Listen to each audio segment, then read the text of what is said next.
Stop ngomongin yang lain dulu, ini lebih penting. Kalian pasti udah banyak ngeliat peringatan darurat ini kan? Gue coba jelasin secara singkat kenapa orang-orang pada ngepost kayak gini. Ini adalah bentuk kemarahan dari warga negara Indonesia. Karena ngeliat sekarang tuh demokrasi tuh bener-bener kayak gak ada harganya gitu. Pertama, pasangan calon independen DKI Jakarta ini, walaupun bermasalah karena ada isu catut KTP, tapi mereka dilolosin oleh KPU DKI. Yang kedua, sekarang koalisi di pemerintahan itu besar banget, jadi gak imbang. Jadi oposisinya cuma segini. Dan itu mirip sama waktu zaman Orde Baru. Yang ketiga, masih anget banget. Jadi Mahkamah Konstitusi itu memutus mengubah syarat pilkada. Jadi parpol bisa mengusung calon gubernur tanpa punya kursi di DPRD.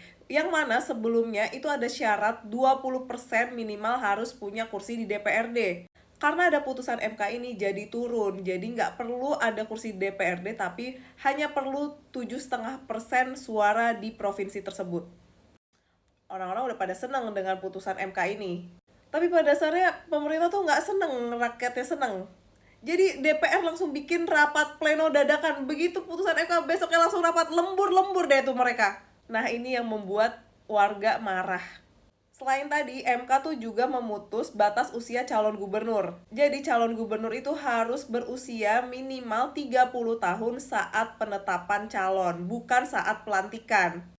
Tapi sama DPR menolak putusan MK itu. Mereka memilih untuk melaksanakan putusan Mahkamah Agung yang menetapkan bahwa batas usia calon gubernur itu harus berusia 30 tahun saat pelantikan. Udah tahu arahnya kemana ini? Anehnya putusan-putusan kayak gini tuh itu kan bermasalah juga kayak waktu pas calon presiden dan wakil presiden kan, waktu Gibran. Tapi DPR kenapa nggak ada yang tiba-tiba bikin rapat pleno?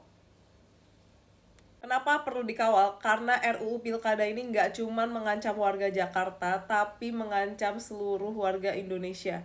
Kalau pemerintah daerah dipilih dengan cara yang nggak demokratis, ya kebijakannya nggak bakal pro rakyat, bakal pro mereka-mereka aja.